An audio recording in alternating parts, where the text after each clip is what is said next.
2035. C'est la date fixée par l'Union européenne pour interdire la vente de voitures neuves à moteur thermique. Une révolution historique. Mais pour certains constructeurs, ce n'est pas une transition douce, c'est un choc brutal. Et l'un des plus grands groupes automobiles mondiaux, Stellantis, menace aujourd'hui de fermer des usines en Europe face aux futures amendes environnementales. Est-ce une menace réelle? Ou un coup de bluff destiné à faire pression sur les décideurs politiques? Dans cette vidéo, nous allons plonger dans l'histoire, les chiffres, les stratégies et les enjeux sociaux derrière ce bras de fer entre l'industrie automobile et l'Europe. Nous allons voir ensemble pourquoi Stellantis se retrouve dos au mur, quelles sont les alternatives possibles, et surtout, ce que cela signifie pour nous, consommateurs, salariés et citoyens.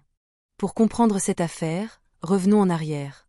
Stellantis, c'est une multinationale née en 2021 de la fusion entre PSA, Peugeot, Citroën, Opel et Fiat Chrysler, avec des marques comme Fiat, Jeep, Alfa Romeo. Aujourd'hui, Stellantis, c'est 14 marques automobiles, une présence mondiale et un poids énorme en Europe. En 2024, c'était le deuxième constructeur européen, juste derrière Volkswagen. Mais le marché automobile est en pleine mutation. L'Union européenne impose depuis plusieurs années des normes de plus en plus strictes sur les émissions de CO. Pour 2025, les constructeurs doivent atteindre une moyenne de 93,6 grammes de CO par kilomètre. En 2030, on tombe à 49,5 grammes. Et en 2035, objectif zéro, plus aucune voiture thermique neuve. En cas de non-respect, les sanctions sont financières et elles peuvent être colossales, 95 € par gramme de dépassement et par véhicule. Pour un groupe comme Stellantis, on parle de plusieurs milliards d'euros potentiels d'amende. Face à ces règles, Stellantis a tiré la sonnette d'alarme. Jean-Philippe Imparato, directeur Europe du groupe, a déclaré récemment que si la transition ne s'accélère pas, Stellantis pourrait être obligé de fermer certaines de ses usines en Europe. Les raisons? Les ventes de voitures électriques ne progressent pas assez vite. Les modèles thermiques, eux, risquent d'exploser les quotas de CO. Résultat, le groupe pourrait devoir payer jusqu'à 2,5 milliards d'euros d'amende dans les prochaines années. Mais derrière cette déclaration, il y a aussi une stratégie. Car Stellantis n'est pas le seul à souffrir. Renault, Volkswagen, Toyota, tous les constructeurs doivent jongler entre les normes, la rentabilité et les attentes des clients. Alors, est-ce une vraie menace? Ou plutôt une manière de dire à Bruxelles, attention, si vous allez trop vite, vous allez tuer l'industrie européenne. Parlons de la voiture électrique. Sur le papier, c'est la solution miracle, zéro émission locale, baisse du CO, moins de pollution en ville. Mais dans la pratique, c'est beaucoup plus compliqué. Premièrement, la production des batteries. Elle dépend de matériaux rares, lithium, cobalt, nickel. Des ressources souvent extraites dans des conditions sociales et écologiques très critiquées. Deuxièmement, la dépendance à la Chine.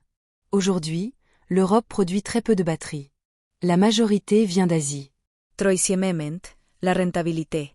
Une Peugeot E208 ou une Fiat 500e coûte plus cher à produire qu'une version thermique.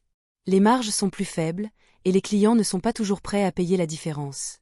Résultat, en 2024 à 2025, les ventes de voitures électriques stagnent. Les aides publiques diminuent et la demande ralentit. Pour Stellantis, c'est un casse-tête. Le groupe mise sur des modèles comme la Jeep Avenger, la Peugeot E308 ou la Citroën SE3. Mais suffira-t-il à compenser les volumes massifs de thermiques encore vendus? Derrière ces chiffres, il y a une autre réalité, celle des usines et des emplois. Stellantis emploie des dizaines de milliers de personnes en Europe. En France, on pense à Sochaux, Mulhouse, Poissy. En Italie, Melfi, Turin. En Espagne, Saragosse. Si des usines ferment, ce sont des milliers d'emplois menacés, sans compter les sous-traitants et l'économie locale. Le passage à l'électrique demande aussi moins de main-d'œuvre.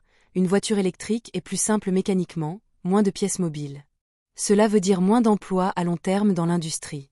Alors la question sociale est énorme. Comment accompagner cette transition sans sacrifier des régions entières? Faut-il subventionner? Faut-il ralentir la transition? Ou au contraire accélérer pour créer de nouveaux emplois dans la batterie, les bornes, l'électronique? Face à ce mur, quelles solutions Stellantis et les autres constructeurs envisagent-ils? D'abord, les carburants synthétiques. Fabriqués à partir d'électricité renouvelable et de CO capturé, ils pourraient permettre de continuer à utiliser des moteurs thermiques. Mais aujourd'hui, la production est minuscule et les coûts explosifs. Ensuite, les hybrides rechargeables.